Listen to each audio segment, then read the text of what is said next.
details, Natalie, but what we do know from the Algerians is that the latest toll that they're putting out is that they say 23 hostages are dead, 32 militants are dead. Now, the militants, they're saying, are from 6 different nationalities, including Arab, African and non-African countries. That's going to clearly be one thing that everyone, Western countries included, are going to be very interested, because there were reports that at least one of those terrorists was speaking perfect English. Whether he was actually British will be particularly interesting here.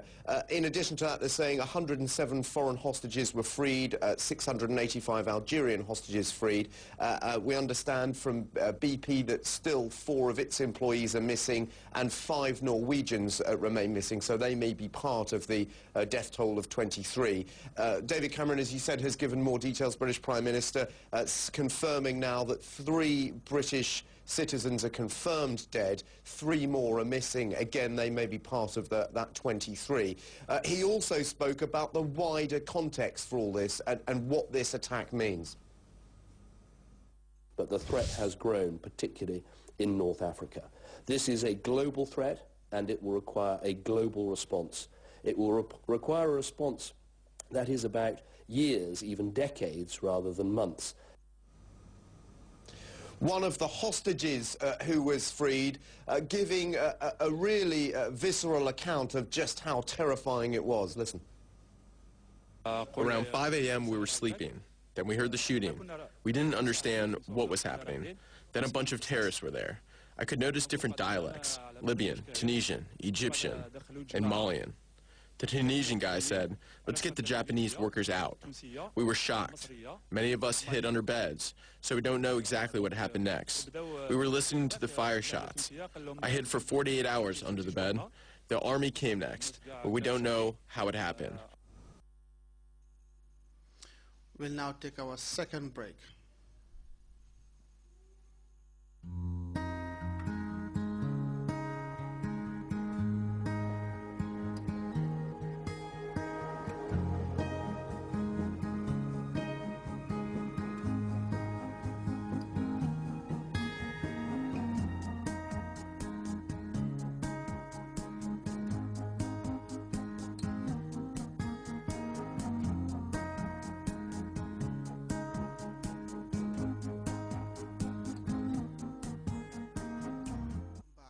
They may be overly ambitious. However, restaurants in the Greater Banjul area are looking forward to laughing all the way to the bank at the end of the ongoing African Nations Cup hosted by South Africa. For many passionate fans around the country, the fact is that the national broadcaster is relaying the tournament thanks to the President, His Excellency Sheikh Professor Alhaji Dr. Yahya Ejije James Lagis, will enable GRTs to take care of other technicalities that are required. As we hear in this report by Ibrahim Balde, many are hopeful that a West African team is going home with the coveted trophy.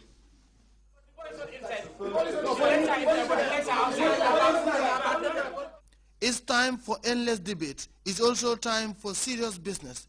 The ongoing Confederation of African Cup of Nations hosted by South Africa is generating a lot of excitement from people who are so passionate about the beautiful game of football. What's making this year's tournament tick? Well, I went out and about to places that might provide the answers. In this restaurant, the seats are empty for now. I decided to ask what was partly responsible. Such tournaments like this, we always expect many crowds to come and watch the football. But due like Gambia is not among, maybe I can say many people, they don't have interest to come and to watch the game. For example, if at all the Gambia we are there, that one many people can watch the games, because when our brothers are playing, we love to watch the game. Elite business centers on the Greater Banjul area hope to increase their sales during this period, because for anyone coming in to watch, someone may buy something. But the Nations Cup alone does not attract a large clientele as some people would expect. Here, definitely we sales on maybe in Premier League. Not in so many people that are not interested in African Cup nation. Definitely. So here we normally make sales, especially when my team is playing Manchester United, However, it is not the case in other places. Mohamed Ba said he is hopeful.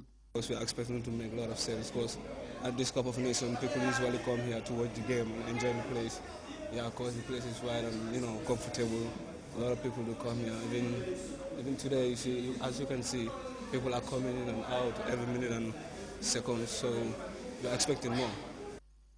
Visit the Serekunda Sukuta Highway along Sunyukel. Dozens of football fans are watching the game free of charge thanks to a giant screen mounted by Africell. Despite Gambia's absence in South Africa, football fans believe it's just a matter of time. Also support them with a support. We support them. We give all the support, all the necessity. One day we'll come out with something. Dabo said one thing he has noticed in this year's tournament, every team is trying to play effectively. According to him, there is nothing like underdogs. The competition is very interesting at the moment. Very, very interesting. This time it will be different from the past years. It will be quite different from the past year, the way I'm seeing the things. Because as we all can see, yesterday draw, today also draw. It's like the teams are doing very well. There's a big competition, big challenge. For some, it's about supporting a team. I wish them good luck, because Ghana is my favorite team. One may be tempted to say it's too early to draw conclusions. There is still a long way to go. However, many believe a West African side will eventually win the tournament. Ibrahima Balde, GRTS. Wonderful story. And before we take leave of you, a reminder of our headlines. The Gambia Supreme Islamic Council has expressed support for the government and called for respect for the country's sovereignty. The National GSM operator GAMCEL has opened a new cell site in Foni Jalokoto in a bid to decentralize services. Taking the arts to another level, the Mandemori Foundation has opened a new arts academy in Kanifing. Malian troops have made huge gains on the battlefront, recapturing strategic towns of Jabali as French and West African forces continue their push north. And in Algeria, questions remain after an assault on a gas plant by Algerian troops rescued 800 hostages, but left many foreigners still unaccounted for. That brings us to the end of the news. Thanks for the pleasure of your company. Stay tuned and enjoy GRTS. Until then, I am Alhaj Abubakar Dabo.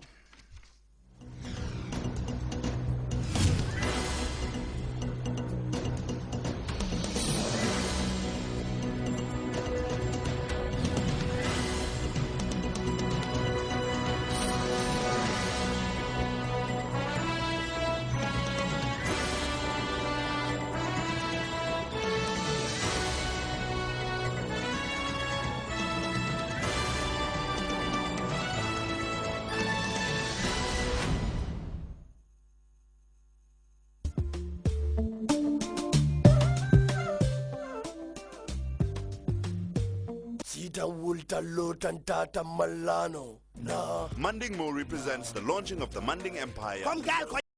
Abe madring, sikring, yalong la buel manding. Hey, ade empire da terole, kafunyole, nko ni sankuto kari folola, manding kanuntele, kanunte kendole, nko alla wato fele. Nin January karotili mwang ani worola, kuliolomu, kafunyo bengolomu, nko kajanjunomu, mbenga finti ngandong, ngata kama, Gambia la dianying, karo mimbijang. Saturday, 26 January 2013 at Alliance Franco. Yo, guest artist in the building. Manding Mori himself, Atenola, and all members of the Manding Empire. Jalex, Dismo, Jalimad, G, Buddy Bunga, Psycho, New Era, Poetic X, ST, Mighty Joe, Rugi, Silky Chris, Salamji Clan, Moja, BK City. All backed by the Humanity Stars. $100 is before midnight, VIP $300. Manding Mori, Manding Empire, Saturday, 26 January 2013, Alliance Franco. Come in your thousands. Powered by Global Properties.